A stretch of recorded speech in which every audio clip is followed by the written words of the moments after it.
بسم الله الرحمن الرحیم. د الکولونو لاسته راوړل د الکينونو څخه، د الکينونو د هایدریشن څخه. که موږ الکین واخلو، دا الکین دی او د دې تعامل موږ وکړو H2SO4 سره، نو موږ سره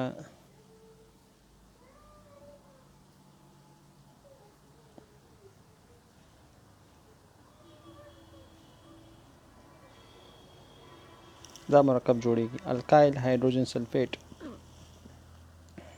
الکایل هایدروجن سلفیټ. او دا که فردر دې سره مو اوبه یو ځای کړو، اوبه ورسره مثلا او دې له موږ تودوخه ورکړو، دا بدلېږي په الکولو.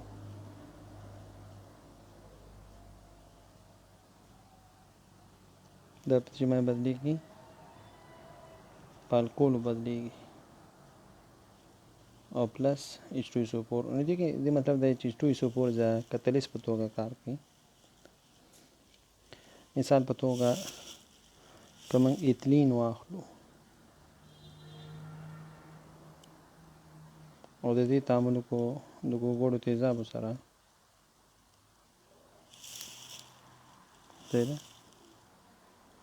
نو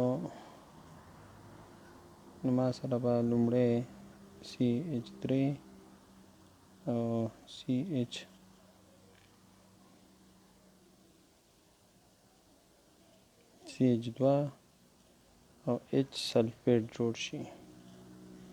دا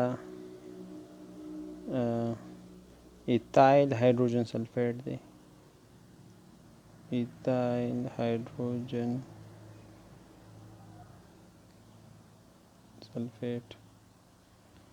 او که د دې سره بیا اوبه موږ یو ځای کړو او تودوخه ورکړو، نو دې نه به موږ سره ایتایل الکول په لاس راشي، CH3 CH2OH پلس ګوګړو تیزاب. همدارنګې پروپایلین که موږ واخلو،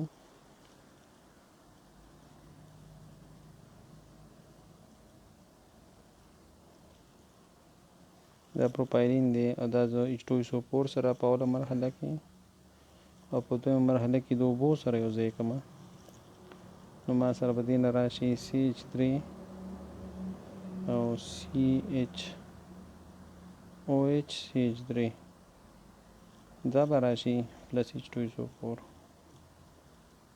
او دا ایسوپروپایل الکول دی.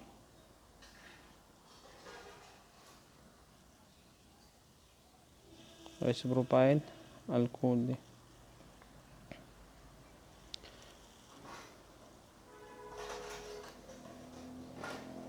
نو دې کې بالکل موږ د مارکانیکوف کې دې نه استفاده کړې ده.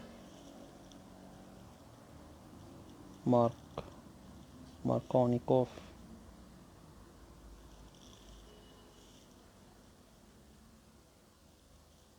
کوف رول نه موږ استفاده کړې. هایدروجن باقي کاربن سره نښلي چې زیات هایدروجنز ولري.